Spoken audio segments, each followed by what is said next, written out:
Bendito sea el nombre del Señor. Amada iglesia, vamos a orar para colocar este maravilloso espacio del sermón en las manos de nuestro Señor.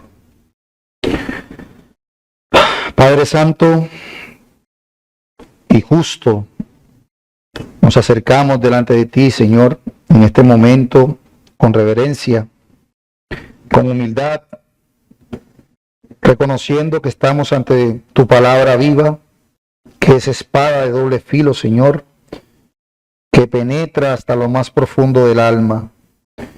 Te pedimos que abras nuestros oídos espirituales, que quebrantes nuestros corazones endurecidos y que nos muestres, oh Señor, con claridad nuestra verdadera condición delante de ti.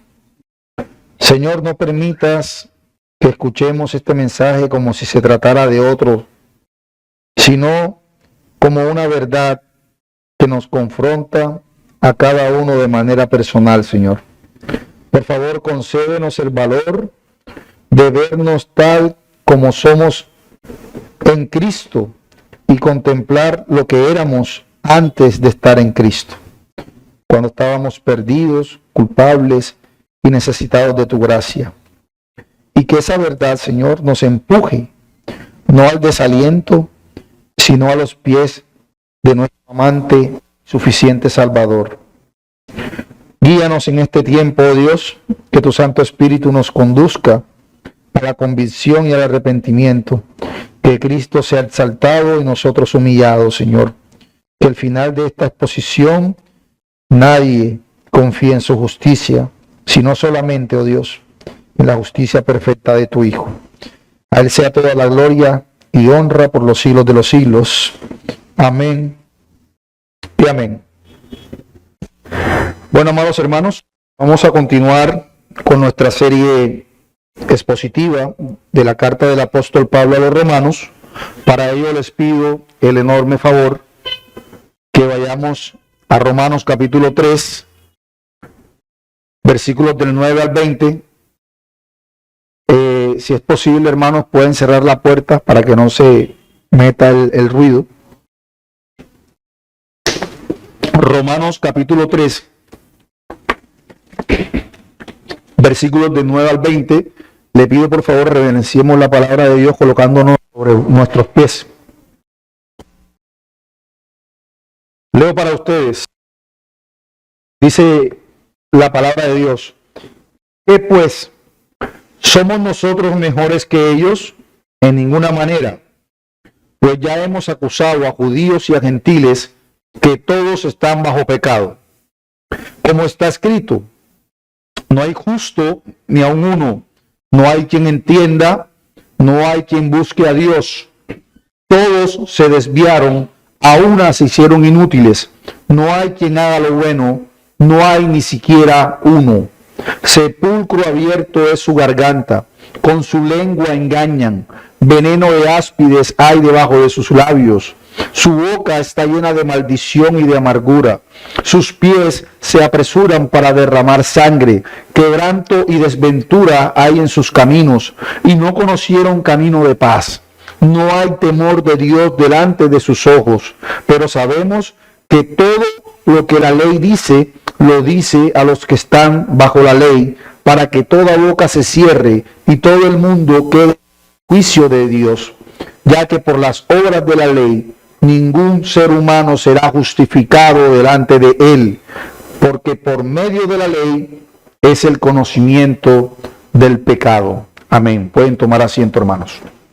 En nuestro último estudio en Romanos, nosotros vimos cómo el apóstol Pablo desmanteló toda falsa seguridad que el pueblo judío tenía en su religión, en los ritos y en su justicia propia.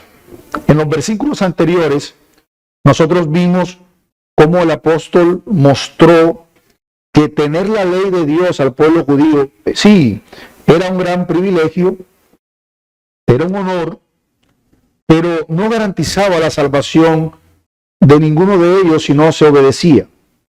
Y por la condición caída del hombre y por el estado de depravación en el que se encuentra el ser humano, es imposible cumplir la ley de manera perfecta. Sin embargo, a pesar de nuestra incapacidad en cumplirla, a pesar de nuestra insuficiencia para cumplir los mandatos, Dios sigue siendo fiel. Aunque nosotros seamos infieles a sus preceptos, pero por la obra de Cristo en nosotros y su justicia en nosotros, el Señor siempre será glorificado.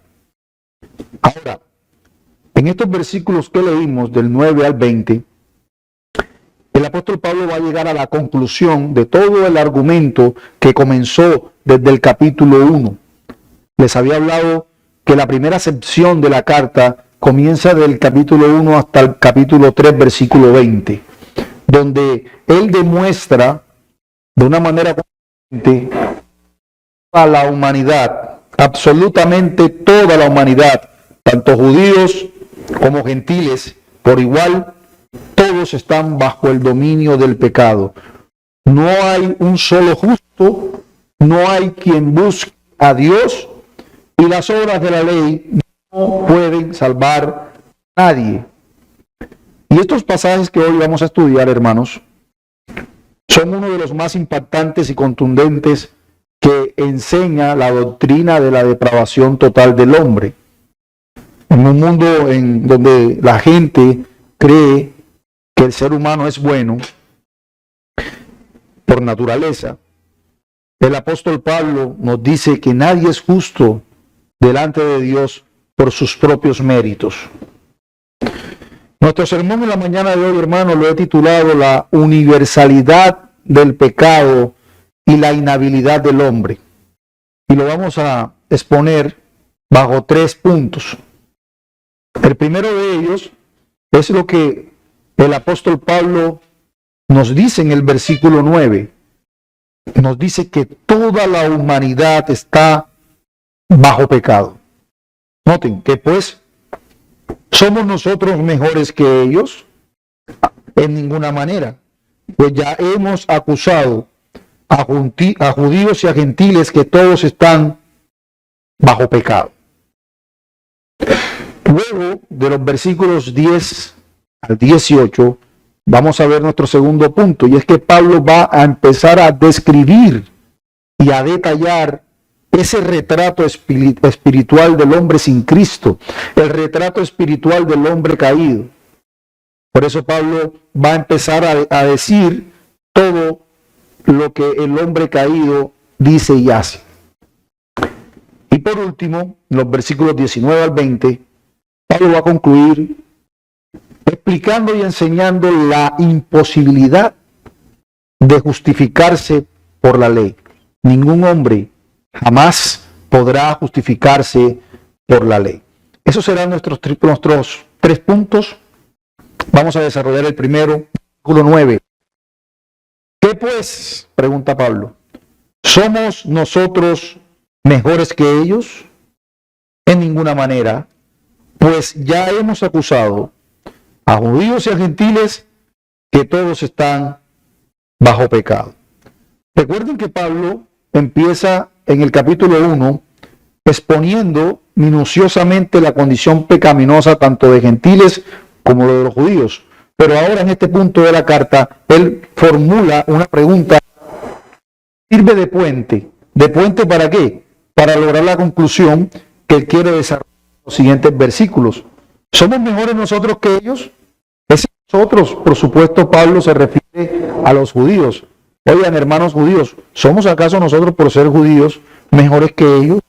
No. Y más ampliamente, dice, cualquier persona que pueda pensar en que por su trasfondo religioso, moral o cultural pueda parecer más justo que otros ante Dios, hay un rotundo de ninguna manera de Pablo para ellos. Por lo que la respuesta de Pablo sigue siendo muy enfática. Ya hemos acusado a judíos y a gentiles que todos están bajo pecado. Y esa declaración, hermanos, es una de las declaraciones más contundentes y universales sobre la depravación total en toda la Escritura. Pablo afirma una cosa sencilla, que todos los seres humanos, sin ningún tipo de distinción ni excepción, están bajo pecado. Y esa expresión implica que todos están bajo el dominio y la esclavitud del pecado. No que solo cometen pecados, sino que están bajo el dominio, bajo el poder, bajo la culpa y la condenación del pecado. Porque esa preposición que Pablo usa para bajo pecado indica sujeción, control. Así que el hombre natural, entienda que es el hombre natural, el hombre sin Cristo. El hombre natural no simplemente hace pecado o comete pecado. Está esclavizado por el pecado. El Señor Jesucristo enseñó en Juan, capítulo 8, versículo 34. El Señor dice, todo aquel que hace pecado o comete pecado, esclavo es del pecado. ¿Sí notan? Y eso nos ayuda a entender que el pecado no es solo un comportamiento externo, sino que es una condición interna, un estado espiritual. No nacemos en neutralidad hacia Dios, como muchos creen o muchos enseñan, que el hombre nace bueno y la sociedad lo corrompe. No, porque creen que el hombre nace bueno y en la medida en que va creciendo y va cometiendo pecados, entonces se va desviando. No, nacemos muertos en delitos y pecados. El apóstol Pablo dice claramente en Efesios, capítulo 2, versículos 1 al 3.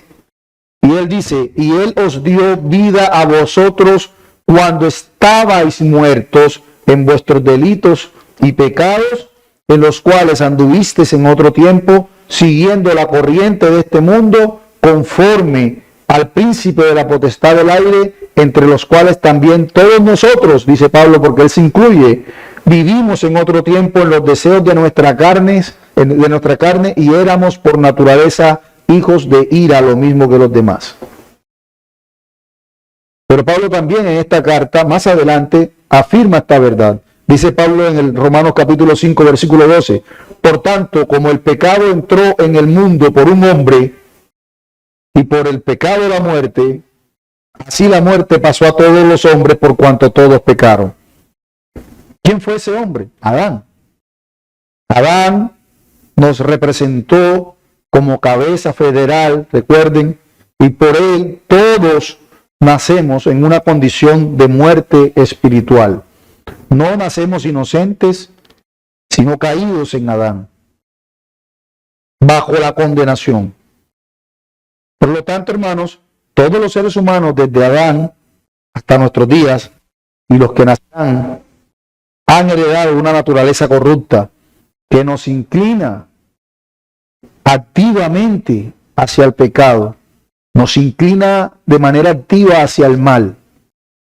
El rey David, en el Salmo 51, versículo 5, dice, he aquí, en maldad he sido formado, y en pecado me concibió mi madre. Noten, David reconoce que desde el vientre de su madre, él estaba afectado por el pecado. Y esa es la afirmación del pecado original.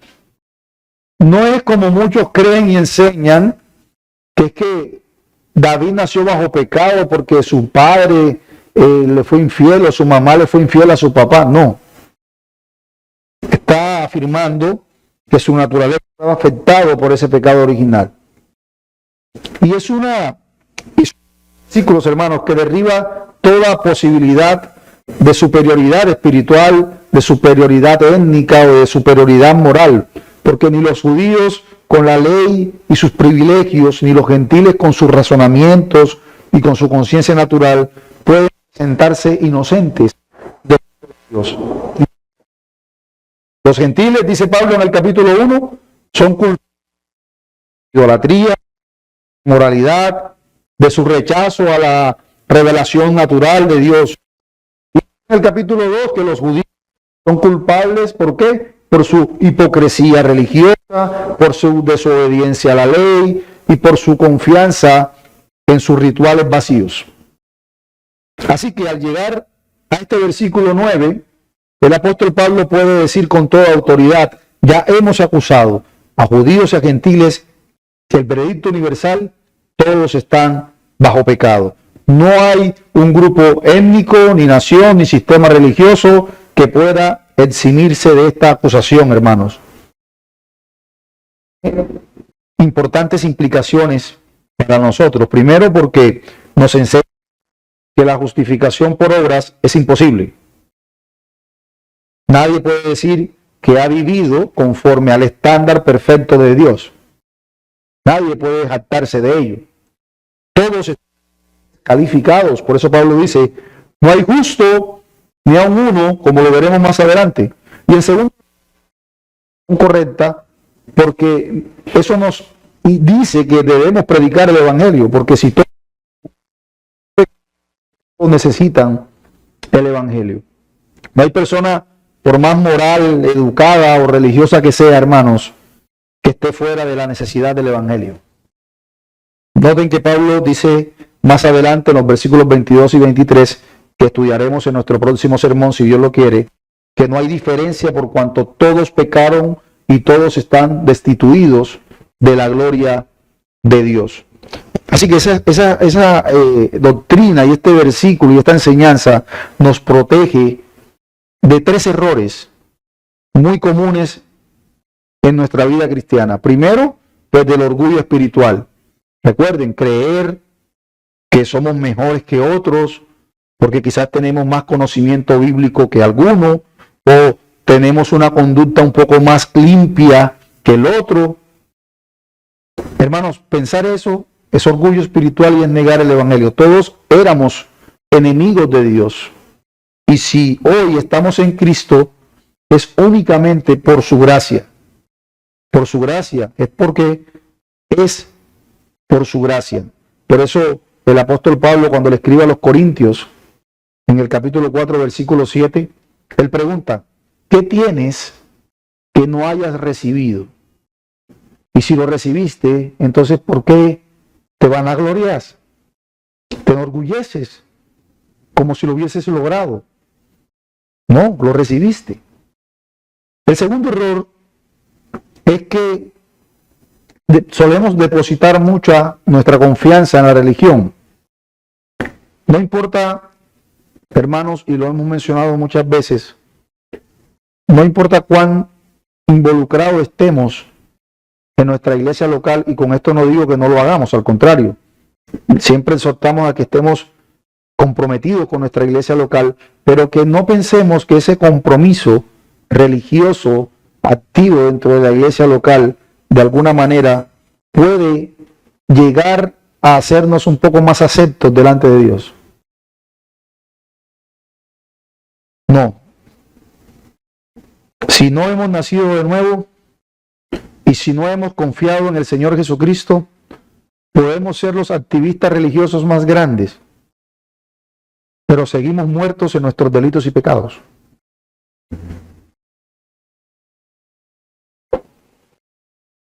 Y el otro error, hermanos, es la indiferencia evangelística, porque si todos están bajo pecado, repito, todos entonces necesitan escuchar el evangelio. No podemos suponer que la gente buena o que tiene la misma propia manera de creer, porque quizás no lo vemos tan escandalosamente malos como quizás otros sí. No, Pablo dice, todos están bajo pecado, y eso significa que si están sin Cristo, están bajo la condenación. Me gusta mucho lo que decía el puritano Thomas Watson. Watson decía: el hombre sin gracia es no solo un pecador, sino una masa de pecado. Está tan completamente bajo pecado como una piedra está bajo el agua. Imagínense esa ilustración. Así como la piedra se va a la profundidad del agua, de esa misma manera está el hombre sin la gracia, sumergido en sus pecados. De manera que el apóstol Pablo le deja su auditorio en claro y a todos nosotros por extensión que no hay excusa.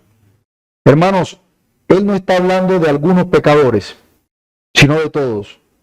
Es la evaluación precisa del diagnóstico divino sobre el hombre caído.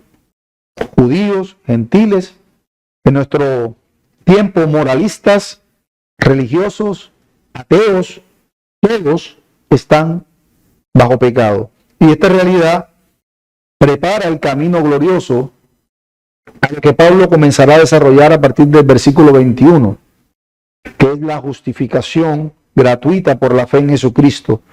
Pero para que podamos correr a la gracia, debemos sentir primero el peso del juicio de Dios. Solo cuando reconocemos que estamos completamente perdidos, podemos valorar verdaderamente al Salvador que vino a rescatarnos. Si usted no conoce primero la mala noticia, jamás entenderá bueno el Evangelio y la verá como lo buena noticia que es. Por lo que Pablo ahora va a empezar a describir y a detallar la condición pecaminosa del hombre caído. Y eso nos lleva a considerar nuestro segundo punto, el retrato espiritual del hombre caído. Lea conmigo el versículo 10. Dice Pablo, como está escrito, no hay justo ni aún uno. Wow. Y es una acusación, hermanos, bastante devastadora sobre la condición moral del ser humano, la condición espiritual e intelectual del hombre. Y Pablo aquí no está presentando una opinión personal o propia, no, hermanos, él está citando el Antiguo Testamento. Él está citando los Salmos, está citando Isaías, está citando Eclesiastés, para fundamentar la enseñanza que el pecado no es superficial, sino radical. Y tan radical es que ha contaminado la totalidad del ser humano. No es que algunas partes o segmentos de nosotros quedaron impunes. Todo nuestro ser ha sido contaminado por el pecado. El pecado afecta al hombre en su mente, en su corazón, en su voluntad, en sus palabras, en sus obras, en su reacción hacia Dios. Y esa es la doctrina que nosotros siempre hemos estudiado como la depravación total. Y siempre aclaramos, no se trata de depravación absoluta, que significa que el hombre pudiera hacer todo el mal en su máxima expresión en todo momento, no. Sino que ninguna parte del ser humano ha quedado de alguna manera intacta por el pecado. En primer lugar, Pablo dice, no hay justo ni aun uno, no hay quien entienda, no hay quien busque a Dios, todos se desviaron, a unas se hicieron inútiles, no hay quien haga lo bueno, no hay ni siquiera uno. Y vamos a desglosar esto. Pablo dice, no hay justo, es decir, no hay una sola persona que sea moralmente recta delante de Dios por naturaleza. Hermanos, y derrumba toda falsa esperanza de la bondad humana. Dice en Isaías capítulo 53, versículo 6, todos nosotros nos descarriamos como ovejas, cada cual se apresuró por su camino. No hay justo, ni aun uno. Pero Pablo también dice, no hay quien entienda. ¿Será que Pablo se está refiriendo a que hay gente que es falta de inteligencia porque no entienda? ¿O usted no ve a muchos ateos, personas agnósticas que no creen en Jesús, que entienden perfectamente todas las cosas, excepto las cosas espirituales y que tienen relación con su salvación? Cuando Pablo dice, no hay quien entienda, quiere decir que el pecado ha nublado el entendimiento espiritual de esa persona. El hombre no puede ni quiere tampoco comprender a Dios por su propia cuenta. Dice Pablo en 1 Corintios capítulo 2 versículo 14, pero el hombre natural no percibe, escuchen bien, no percibe las cosas que son del Espíritu de Dios, porque para él son locura. No hay quien entienda. Por eso Pablo dice, no hay quien busque a Dios. El hombre natural no busca a Dios, sino que se esconde de Dios, tal cual hizo Adán. Pastor, entonces, ¿cómo hicimos nosotros? Si alguien busca a Dios es porque Dios lo buscó primero. Dice nuestro Señor Jesucristo en Juan capítulo 15, versículo 16. No me elegisteis vosotros a mí, sino que yo os elegí a vosotros. El libre albedrío humano está inclinado, recuerden, ¿a qué? Al pecado.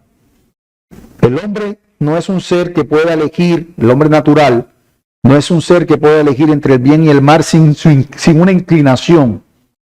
Está espiritualmente muerto. Y por supuesto también está activo y voluntariamente para apartarse de Dios. Por eso Pablo dice, no hay quien busque a Dios. Y noten que el apóstol Pablo va a continuar describiendo la corrupción del hombre, pero ahora va a explicarnos lo que tiene que ver con lo que el hombre habla. Versículos 13 al 14. Noten esto. Sepulcro abierto es su garganta. Es decir, lo que sale del corazón humano por la boca es corrupción. Como un sepulcro, ¿ustedes se imaginan un sepulcro sin tapar? Todo ese olor. Imagínense, sepulcro abierto es su garganta. Jesús enseñó que lo que contamina al hombre no es lo que entra, sino lo que sale de la boca, porque revela lo que hay en el corazón. Recuerden que él dice, de la abundancia del corazón habla la boca. El hombre natural es un sepulcro abierto, donde su boca contamina. Dice, con su lengua engañan. La mentira como parte intrínseca de la naturaleza caída. Jesús le decía a los fariseos en Juan capítulo 8, versículo 44, vosotros sois de vuestro padre el diablo, porque es mentiroso.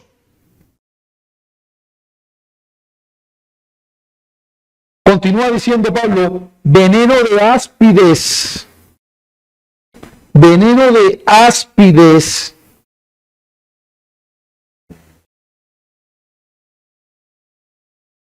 Hermanos, el áspide es una serpiente supremamente venenosa que por lo general vive al norte de África y en el Mediterráneo. Y la Biblia, específicamente en el Antiguo Testamento, lo menciona como un símbolo para ilustrar el peligro mortal. Es decir, el veneno de áspide es mortal. Mortal. Tanto que dice el Salmo 140, versículo 3.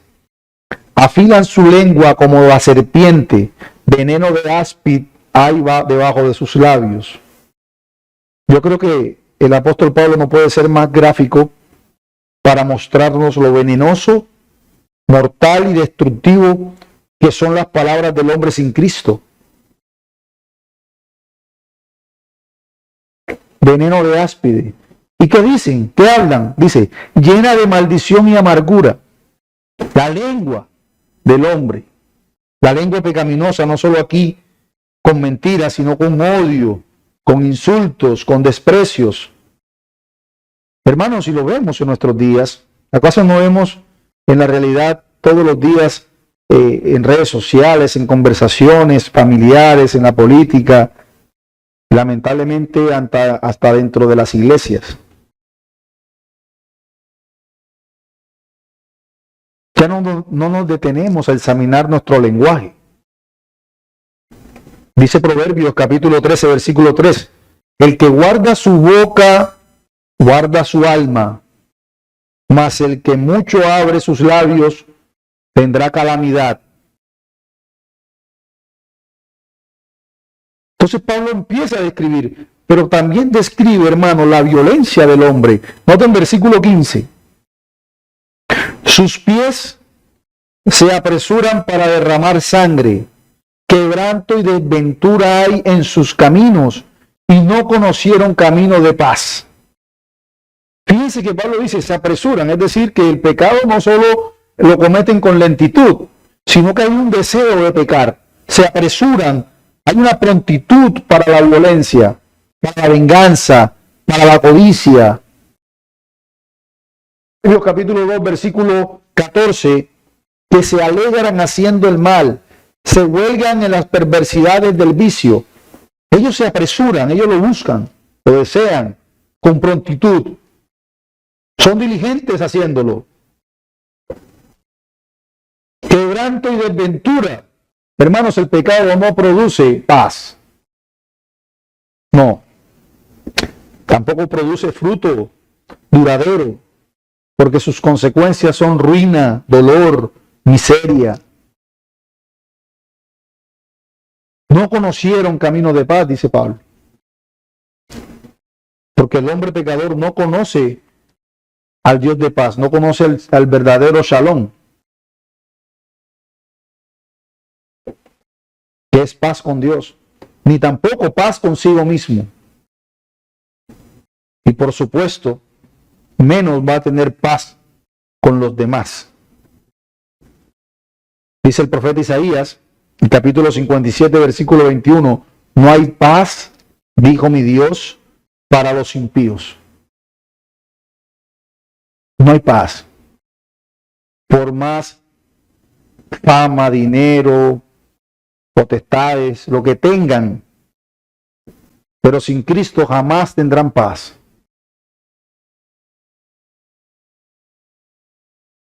Hermanos, a veces, ¿será que nos sorprende la violencia del mundo? Nos sorprende la guerra, el aborto, el odio entre clases, las ideologías. Nos sorprendemos.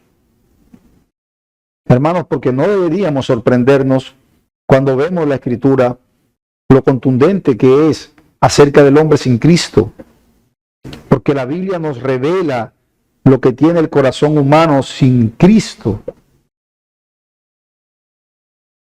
Y la respuesta no está en la educación, ni en las leyes más justas, ni tampoco en la tecnología,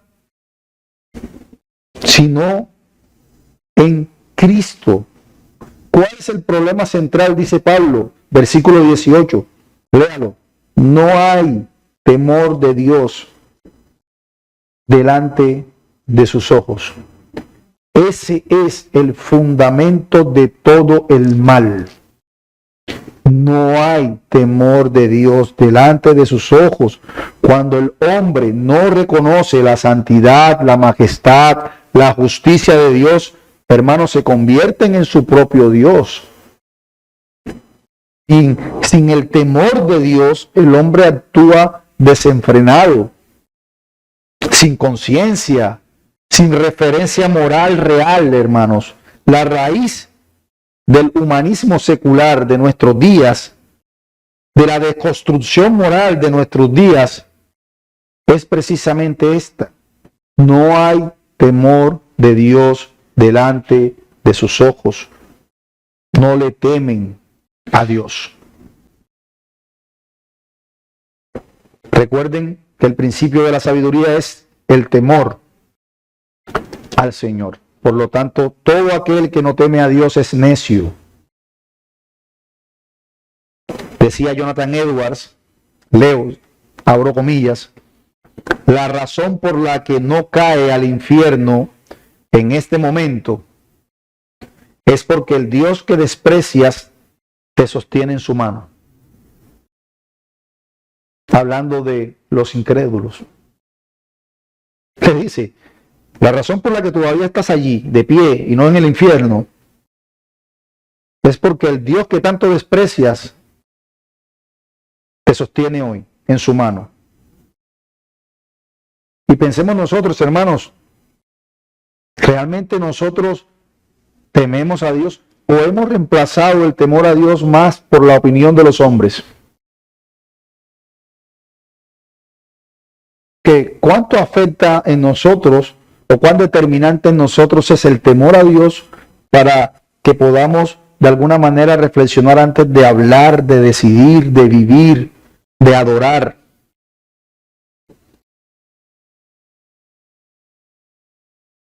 No hay temor de Dios delante de sus ojos. Ese es el retrato espiritual, hermanos, el diagnóstico divino del corazón humano sin Cristo. No es exagerado, no es simbólico, no es cultural. Es la verdad eterna revelada por Dios. El hombre está intelectualmente entenebrecido, emocionalmente corrompido, moralmente culpable, espiritualmente muerto. No es exagerado. Y ese cuadro no nos deja espacio, por supuesto, para compararnos con otros, ni para justificarnos a nosotros mismos. Es que yo soy menos peorcito que el otro. No. Sin Cristo, definitivamente estamos perdidos y sin ninguna posibilidad de justificarnos por medio de la ley. Y eso nos conecta con nuestro último punto del sermón, la imposibilidad de justificarnos por la ley. Versículo 19, dice Pablo, después de haber dicho todo esto, dice, pero sabemos que todo lo que la ley dice, lo dice a los que están bajo la ley, para que toda boca se cierre y todo el mundo quede bajo el juicio de Dios. Noten, Pablo presenta una radiografía, ¿cierto? Una radiografía terrible de la condición humana. Y Pablo ahora nos lleva a que concluyamos con el propósito teológico de la ley. ¿Por qué Dios dio su ley al hombre, especialmente a Israel? Por ejemplo, no fue para justificarlo, sino para silenciarlo. No para salvar, sino para exponer su culpa. La ley, dice Pablo, habla a los que están bajo la ley. Noten cómo dice, todo lo que la ley dice, lo dice a los que están bajo la ley. Por supuesto, Pablo usa la ley, es para no referirse únicamente al Pentateuco. Él se está refiriendo a toda la Escritura. Sin embargo, los judíos que se jactaban de tenerla, recuerden, creían que por tenerla, ellos iban a ser más aceptables ante Dios. Pero Pablo desarma esa arrogancia diciendo que la ley no fue dada como un trofeo, sino como testigo de condenación. Dios habló a través de la ley para dejar claro que todos están bajo juicio, no para señalar quién está mejor que el otro. Es decir, toda boca se cierra porque la evidencia de culpabilidad es absoluta. El juicio divino es, hermanos, inapelable.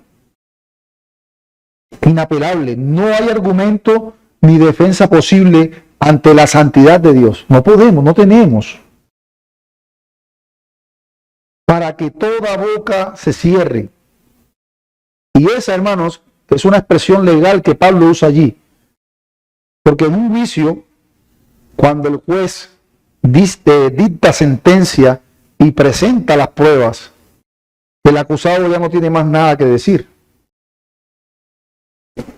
No hay espacio para justificaciones, no hay espacio para apelaciones ni argumentos de autodefensa. Toda boca se cierra. Hermanos, y ese es el momento del silencio en el tribunal de Dios a todos aquellos que mueran sin Cristo. Todo el mundo, judíos, gentiles, religiosos, ateos, moralistas, criminales, todos los que mueran sin Cristo deben guardar silencio porque Dios ha presentado el caso. y ha dado el veredicto. ¿Cuál era?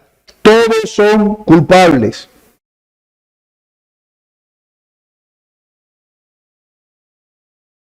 Pero Pablo también dice que todo el mundo quede bajo el juicio de Dios, porque ese veredicto es para toda la humanidad. Él extiende el veredicto, para que no exista ninguna posibilidad de que cualquiera pueda decir, eso no me lo dijeron a mí. Eso no aplica a mí, eso aplica a ellos. Por eso Pablo usa la palabra para que todo el mundo, refiriéndose a la totalidad del género humano.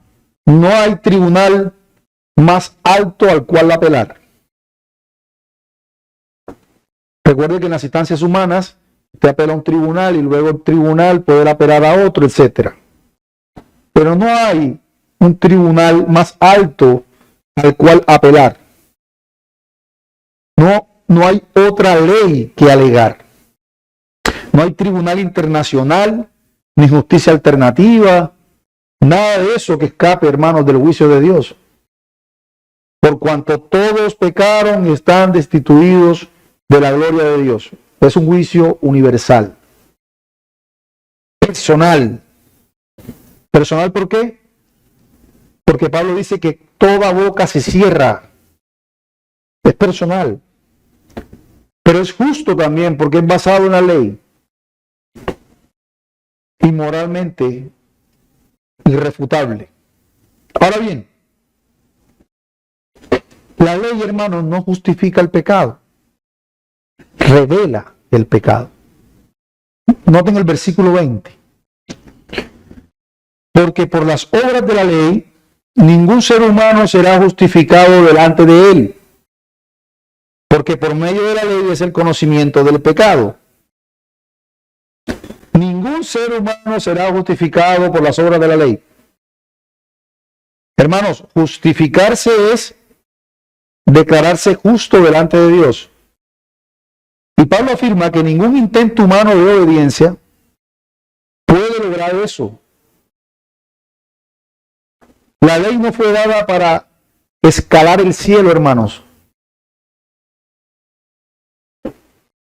Como que si me aferro a este y a este y a este voy escalando hasta llegar al cielo. No. Sino para mostrarnos que estamos en el fondo del abismo, porque cuando nos presentamos delante de la ley y vemos cada uno de sus preceptos, vemos lo incapaz e impotente que somos para cumplirla. Entonces, ¿cuál es la función de la ley? ¿Por qué Dios la dio? Hermanos, primero no la dio como un medio de salvación. Es lo primero que debemos entender, sino como un instrumento de convicción. No es una escalera al cielo, sino un espejo para el alma. Dice en Gálatas capítulo 3, versículo 24, Pablo dice, la ley ha sido nuestro ayo, nuestro tutor para llevarnos a Cristo. Como un maestro viene bien estricto, la ley nos lleva al fin de nosotros mismos para mostrarnos nuestra necesidad desesperada de la gracia. Por eso Pablo dice, porque por el conocimiento de la ley viene el pecado. Hermanos, si no existiera la ley, no existiera el pecado. ¿Qué es pecado? Dice la Escritura, infracción de la ley. Pero si no existiera la ley, ¿de qué se acusa? Por lo tanto, es claro, la ley Dios la ha dado para que nosotros mismos podamos compararnos, reflejarnos en ese carácter santo y precioso que es Dios, porque la ley que es una expresión del carácter santo de Dios, un carácter inalcanzable para nosotros. Por eso solo Cristo pudo cumplirla.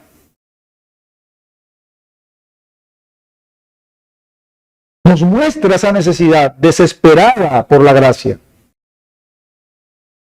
Por eso Pablo lo dice claramente, la ley ha sido nuestro ayo para llevarnos a Cristo. Así que no jamás, hermanos, intentemos justificarnos a nosotros mismos delante de Dios por nuestras obras. Y porque somos muy incisivos en esto, porque somos muy dados a ser legalistas, muy dados. Nuestro corazón todo el tiempo se inclina en eso. Con esto no estamos diciendo de que no nos esforcemos por buscar santidad y obediencia, sino que cuando lo hagamos, que nunca perdamos de vista que no es para justificarnos delante de Dios, sino es por gratitud, porque ya fuimos justificados. Es diferente. Es diferente. Así que no debemos confiar en nuestros méritos, no debemos confiar en lo que hacemos, en lo que dejamos de hacer. No. No debemos confiar incluso en nuestra moralidad. Debemos confiar únicamente en Cristo, en lo que ya Él hizo. Toda justicia nuestra es como trapo de inmundicia, pero la justicia de Cristo es perfecta, la cual nos es imputada y es suficiente. Es suficiente. Cuando tratamos de justificarnos, indirectamente le estamos diciendo a Dios, la justicia de Jesús no es suficiente, necesitamos complementarla con algo de la mía. Imagínense. No, la sangre de Cristo justifica suficientemente y para siempre. Solo la fe en Cristo salva. Cree en el Señor Jesucristo y serás salvo. Así que ya para concluir, hermanos, a manera de resumen, hoy hemos aprendido que la ley no salva, solo Cristo salva. No justifica, solo Cristo justifica. No perdona, solo la sangre de Cristo perdona. No transforma, solo el Espíritu Santo nos transforma y nos regenera. Por tanto, la ley, por supuesto, que cumple su función cuando nos deja sin palabras y nos empuja a los pies de la cruz. Esa es su finalidad. Por eso, estos pasajes que hoy estudiamos en Romanos 3, del 9 al 20, terminan el alegato del apóstol Pablo. Todos están bajo pecado. El hombre es depravado en todo su ser y la ley no puede justificarnos, solo condenarnos. Ese es el diagnóstico. No hay esperanza en el hombre, solo hay esperanza en Dios. Por eso dice Pablo en el otro sermón que vamos a exponer, si Dios permite, el próximo domingo cuando toque, dice en versículo 21, mas ahora aparte de la ley se ha manifestado la justicia de Dios. Así que la solución, hermanos, no está en ti, no está en mí, está en Cristo. Él sí cumplió la ley, Él sí vivió sin pecar, Él sí fue hecho pecado por nosotros. Pero recuerda que Él fue crucificado, pero no está muerto. Él resucitó y ha sido exaltado. Al que no conoció pecado, por nosotros lo hizo pecado para que nosotros fuésemos hecho justicia de Dios en Él. Recuerda eso siempre. Eres justo porque fuiste hecho justicia de Dios en Cristo. Así que, hermanos, hoy Dios que nos ha hablado con claridad, no hay excusa, toda boca aquel día en el tribunal será cerrada, solo nos queda siempre confesar y creer. Confesar y creer.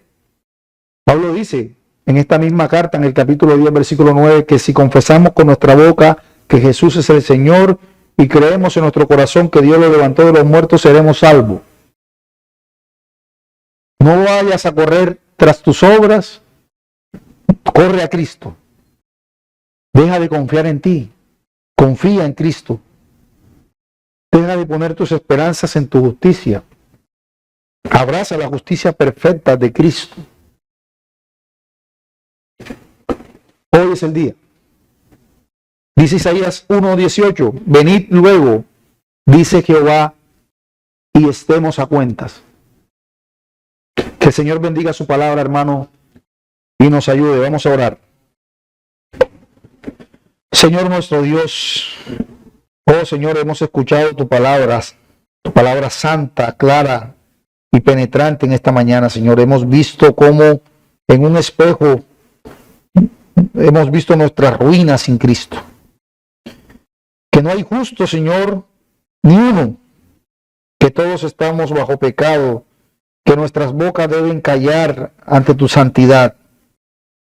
Y sin embargo, Señor, también hemos vislumbrado la gloria del Evangelio que se anuncia más adelante. Que hay una justicia que no proviene de nosotros, sino de ti, Señor.